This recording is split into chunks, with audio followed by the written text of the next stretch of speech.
አላህ ለማንም አይዘገይም፣ ለማንም አይቸኩልም። ግና ትክክለኛ ጊዜውን አላህ ይጠብቃል። አላህ ያውቃል። እኛ የምንፈልገውን አላህ ጠንቅቆ ያውቃል። የሚያስፈልገንንም አላህ ይረዳል። ለዚህም ሁሌም የነገራቶችን ትክክለኛ ጊዜ አላህ ይጠብቃል። ሁሌም በአላህ ተባረከ ወተዓላ ውሳኔ እንተማመን። ምክንያቱም ሁሌ ከአላህ የሚመጣልን ለኛ የተሻለው ነውና። ኢና ኩለ ሸይኢን ኸለቅናሁ ቢቀደር፣ እኛ ሁሉም ነገር በልኩ ፈጠርነው ይላል አላህ። አንዳንድ ጉዳዮች የዘገዩብን ይመስለናል። ግና እውነታው አላህ ተባረከ ወተዓላ ያ ጉዳይ ለኛ እንዲመች፣ ለኛ እንዲስማማ፣ ለኛ እንዲሆን፣ እኛ እንዲያስደስተን አድርጎ አላህ እያበጃጀው እያስተካከለው ነውና በትዕግስት አላህን ተማምነን እንጠብቅ። ከአላህ ይመጣልን ነገር በሙሉ ኸይር ነው። ኸይርን ከአላህ እንጂ ከማን አይተናል? ወዳጄ እንታገስ። በአላህ ማዘግየት ውስጥ መልካም ነገር አለና ያንን በትዕግስት እንጠባበቅ። አላህ ያስደስታችሁ።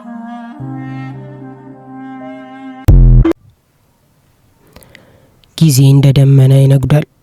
ዛሬ ያለህ ጉድበት ነገ የለም። ዛሬ ያለህ እድሜ ነገ ይቆረጣል። ብዙዎቻችን ዱንያ ላይ ለዘላለም የምንኖር ይመስለናል፣ ግን ትልቁን እውነት ዘንግተናል። ጊዜ ህይወትህ ነው። አንድ ቀን ሲያልፍ ካንተ ላይ አንድ አካልህ እንደጎደለ ቁጠረው። ይህንን ካላወቅ ህይወትህ በከንቱ እያለቀ ነው። የጊዜ ዋጋ በኢስላም ነቢዩ ሰለላሁ ዐለይሂ ወሰለም እንዲህ ብለዋል፣ 5 ነገሮች ሳይመጡ በ5 ነገሮች ላይ ተጠቀም። ሞት ሳይመጣ በህይወትህ፣ ህመም ሳይመጣ በጤናህ፣ ስራ ሳይበዛብህ በትርፍ ጊዜ፣ እርጅና ሳይመጣ በወጣትነትህ፣ ድህነት ሳይመጣ በሀብትህ። ዛሬ የምታሳልፋት እያንዳንዷ ደቂቃ ነገ በአላህ ፊት ትጠየቅባታለህ። ሰዓታትህን በሶሻል ሚዲያ በከንቱ ወሬና በሐሜት የምታጠፋው ለምንድን ነው? በዛሬ ዘመን ጊዜያችንን የሚበሉ በጣም ትርፍ የሆኑ ነገሮች በዝተዋል። በኪሳችን የሚይዘው ሞባይል አብዛኛው ሰው ዘንድ ጊዜ ማጥፊያ ነው። አብዛኛው ሰው ዘንድ ስኬት ላይ እንዳይደርስ መሰናክል ነው። በተለይ ደግሞ ሳያስበው ቁጭ ባለበት ሰዓታትን እንዲፈጅ የሚያደርጉ በማህበራዊ ሚዲያ የሚተላለፉ ነገሮች ብዙውን ሰው ያልተገባ ብክነት ውስጥ እየከተቱት ነው፣ ማንነቱን እያሳጡት ነው። ስለዚህ አንዱ መፍትሄ ከእንደዚህ አይነት ነገር መራቅ ነው። ቲክቶክን ከስልካችን እናጥፋው ማለት ነው ወይ ካላችሁኝ፣ አዎ ማለት ነው ባጭሩ። እንደዛ ነው። ቁርጠኝነት ሲባል እንደዛ ነው። የግድ ሆኖበት ለምሳሌ በዚህ ሚዲያ ላይ እኔ ኸይር ነገር አስተላልፋለሁ አንዳንዴም ቢሆን፣ ስለዚህ አንዳንድ ነገሮች መከታተል እፈልጋለሁ ቢል ባልመክርም ማለት ነው። በተለይ ቲክቶክ የሚባለውን ነገር የተሻሉ ነገሮች ስላሉ አንጻራዊ በሆነ መልኩ ማለት ነው። የግድ ከሆነ ግን አንድ ሰው ያቀደውን ነገር በሚሰራበት ውስን ጊዜ ይሄንን ነገር ከአጠገቡ ማራቅ አለበት። ስልካችንን ለምሳሌ እንዲህ ፊት ለፊት የሚቀመጠው ስልካችን እጃችን ሁሉ ጊዜ ስልካችንን መክፈት ለምዷል፣ ልማድ ሆኗል። ልብ በሉ። አእምሮ ሳያስብ ራሱ ቀጥታ እንደዛ ያደርጋል አይደል? ሳታስበው እጅህ ራሱ ይከፍቷል። ልማድ ስለሆነ፣ ልማድ ማለት እንግዲህ ያው ስለተደጋገመ ነው ልማድ የሚሆነው። እና በዚህ መልኩ ጊዜያችንን የሚያጠፋ መሆኑን ስለምናውቅ በተቻለ አቅም ማድረግ ያለብን ነገር ስልካችንን ራቅ ያለ ቦታ ማስቀመጥ። ተጽዕኖ አለ። ርቀቱ ራሱ ተጽዕኖ አለ። ልብ በሉ። 1 ሜትር ያራቀና 2 ሜትር ያራቀ እኩል አይደለም። ለምን? ምክንያቱም ቅድም እንዳልኳችሁ ልማድ ስለሆነ ቅርብ ከሆነ እጅህ ሲሰነዘር የሚያገኘው ቦታ ላይ መሆን የለበትም። ራቅ ካለ እዛ ሂጅ ገና ላመጣ ነው ብለህ ስለምትሰንፍ፣ ይሄ ጥሩ ስንፍና ነው በነገራችን ላይ፣ ቁም ነገርህ ላይ ጊዜህን ታሳልፋለህ ማለት ነው። ይህ ሲባል ስማርትፎን ወይም ስልክን በአግባቡ የሚጠቀም የለም ለማለት ፈልጌ አይደለም። አንዳንድ ሰው ትምህርቶችን ለመከታተል አንዳንድ ጥሩ ቁም ነገሮችን ለመጨበጥ ይጠቀምበታል። ይሄ ያለ ግን ጉዳቱ ደግሞ ሊያመዝን ይችላል ብዙ ሰው ዘንድ ማለት ነው። ስለዚህ መሆን ያለበት በዚህ መልኩ ራሳችንን ከጊዜ ማጥፊያዎች ማራቅ። ማህበራዊ ሚዲያ ላይ እንዲያው ሰው ምን እንደምታይ ሳታውቅ ቲክቶክ የሚባለው ለምሳሌ እየጫርክ ነው እንግዲህ ከስር ያለውን ነገር የምትከፍተው አይደል? አላህ ብቻ ነው የሚያውቀው ምን እንደሚመጣ ከስር። ሰው እንዴት ዝም ብሎ እንደዚህ ያያል? ሐታ ሌሎች ማህበራዊ ሚዲያዎች ላይ ፌስቡክ ላይ የሚሆን ሌሎች ነገሮች ላይ የምናጠፋውን ጊዜ ስንመለከት ሰው መሆን ያለበት ማድረግ ያለበት መርጦ ነው ጥሩ ነገሮችን ማየት ያለበት። ለምሳሌ ዩቲዩብ ውስጥ ገብተህ የሆነ ደርስ ትምህርት ከፈለክ ያንን ነገር ሰርች አድርገህ አግኝተህ ከዛ መርጠህ ትመለከታለህ። ያ ተገቢ ነው፣ ሰየው። ነገር ግን ዝም ብሎ የመጣልህን ነገር እንደዚህ ማየት ወይም ፌስቡክ ለምሳሌ እንደዚህ ወደ ላይ ስዋይፕ ያደረክ የተጻፈውን ነገር ሁሉ ማንበብ ለኔ ምሳሌው መንገድ ላይ ስትሄድ ሁለት ሰዎች አብረው ሲያወሩ አንዱም ምናልባት እብድ ሆኖ ጮክ ብሎ ሰው ሲሳደብም ሌላኛው ደግሞ እንደዚሁ ከሌሎች ጋር ከሩቅ ሲሰዳደብ ሌላው ዝም ብሎ ሲስቅ ወይ ደግሞ የሆነ ስዕል ሲያሳይ ምናምን ሁሉንም ተራ በተራ ወሬያቸውን እንደማዳመጥ ነው የሚያስበው። እንደዛ የሚያደርግ ሰው አለ? መንገድ ላይ ስንሄድ ስንወጣ መንገድ ላይ የቆሙትን ሰዎች ሁሉ ምን እያወሩ ነው ብለን እየሰማን ነው የምንሄደው። የሚያስኬድ ነገር አይደለም። በምርጫ ነው መንቀሳቀስ ያለብን አይደል?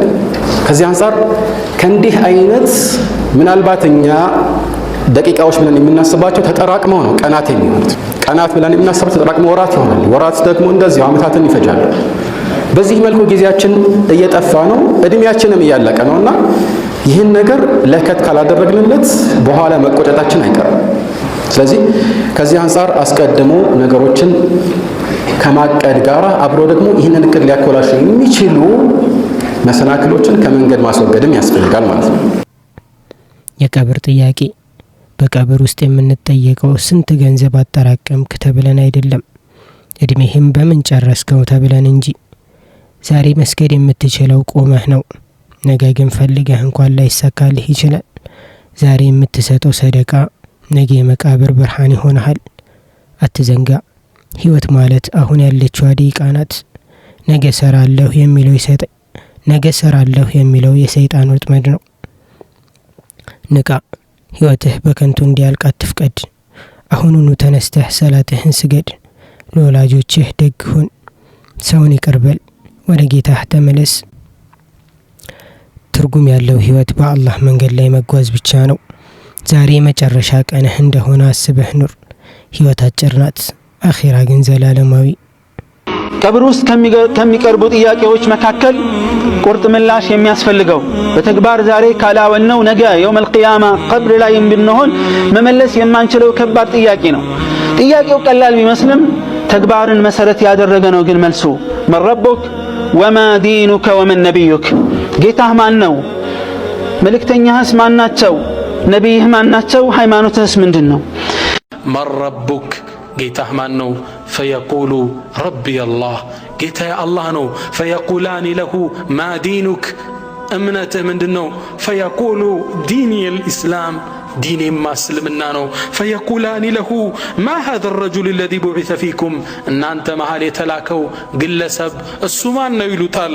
ፈየቁል፣ ይህ ሰው ምን ይላል? ሁወ ረሱሉላህ፣ ነቢዩ ናቸዋ ሰለላሁ ዐለይሂ ወሰለም። ይጠይቁታል። ፈየቁላኒ ለሁ ወማ ዒልሙክ፣ ምን አሳወቀ? እንዴት አወቅከው?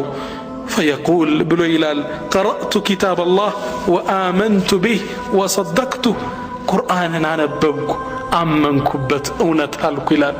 ፈዩናዲ ሙናዲን ፊ ሰማ፣ ተጣሪ ከሰማይ በኩል ይጣራል። አን ሰደቀ ዓብዲ፣ ባሪያዬ እውነትን ተናገረ። ፈአፍሪሹሁ ሚነል ጀና፣ ከጀነት የሆነ ምንጣፍ አንጥፉለት። ወአልቢሱሁ ሚነል ጀና፣ ከጀና የሆነን አልብሱለት። ወፍተሑ ለሁ ባበን ኢለል ጀና፣ ወደ ጀነትም በር ክፈቱለት ይባላል። ፈየእቲሂ ሚን ረውሒሃ ወጢቢሃ አሉ ረሱል ሰለላሁ ዐለይሂ ወሰለም፣ የጀነት መዓዛዋና ጥሩ ሽታ ይመጣለታል። አላህ ከዚች ሩህ ያድርገን። ቀብር ላይ የሚቀራ ቁርአን አለ ወይ? ቀብር ላይ ምን እንደሚደረግ ልንገራችሁ። ነብዩ ሰለላሁ ዐለይሂ ወሰለም የነገሩን ነው። ወደ ቀብር በምንሄድበት ጊዜ ቀደም ሲል የተቀበሩ ቀብሮችን ከመርገጥ እንጠንቀቅ። ይህንን ከልክለዋል። ሰውየው በህይወት እያለ ማንደፍረውን ሰው እዛ ውስጥ ስለገባ ብቻ መርገጥ ስለሌለብን ማለት ነው። አንድ ሁለተኛ፣ እዛ ቦታ ላይ ትንሽ ሰበር ብለን ሞትን እያስታወስን ነው መቆየት ያለብን። ሰው ቀብር ዘንድ ሄዶም ኖርማል ስራውን ወሬውን እያወራ እየተንከተከተ የሚስቃል። ይሄ ደሊል አላ ቀስወት ልቁሉብ፣ የቀልብ መድረቅ ምልክት ነው። የሚደረገው ቀብር ስንደርስ ለሟቾቹ ረሱል ሰለላሁ ዐለይሂ ወሰለም ያስተማሩን بحديث بفقه بلا يتكمت للنسو السلام عليكم يا أهل الديار من المسلمين والمؤمنين ونحن أو إنا إن شاء الله بكم لاحقون يغفر الله لنا ولكم أنتم سلفنا ونحن بالأثر يهننا مثل أي ألفاظ مطال دعاء يمساسل دعاء نبر የሚያደርጉት እናንተ የሙእሚኖች ሀገር ላይ ያላችሁ ሰላም በእናንተ ላይ ይውረድ እኛንም እናንተንም አላህ ይማረን እናንተ ቀድማችሁናል እንጂ እኛ ተከታይ ነን ማለት ነው ይሄንን ዱዓ ያደርጋል ለሞተው ሰው ደግሞ استغفروا لاخيكم فانه الان يسال واسالوا له التثبيت ለወንድማችሁ ምህረት ለምኑለት አሁን ስለሚጠየቅ አላህ ጽናት እንዲሰጠው ዱዓ አድርጉ ብለዋል ስለዚህ ዱዓ ያደረግን استغفار ያደረግን በግላችን ደግሞ የፈለግነውን አይነት ዚክርና ዱዓ ብናደርግ ችግር የለውም ቁርአን መቅራት አልተገኘም ቀብር ላይ የሚደረገው ሰላምታ ይቀርባል استغفار ይደረግለታል በአደብ እንሸኛለን ቀብር ላይ ምክር መስጠት ተገኝቷል ነብዩ ሰለላሁ ዐለይሂ ወሰለም ምክር ሰጥተዋል ስለዚህ መሃል ተነስቶ አንድ ሰው ስለ አኺራ ስለ ቀብር ትንሽ ቢያስታውሰን መልካም ነው የሚደረገውን ነገር ያለው ማለት ነው እንግዲህ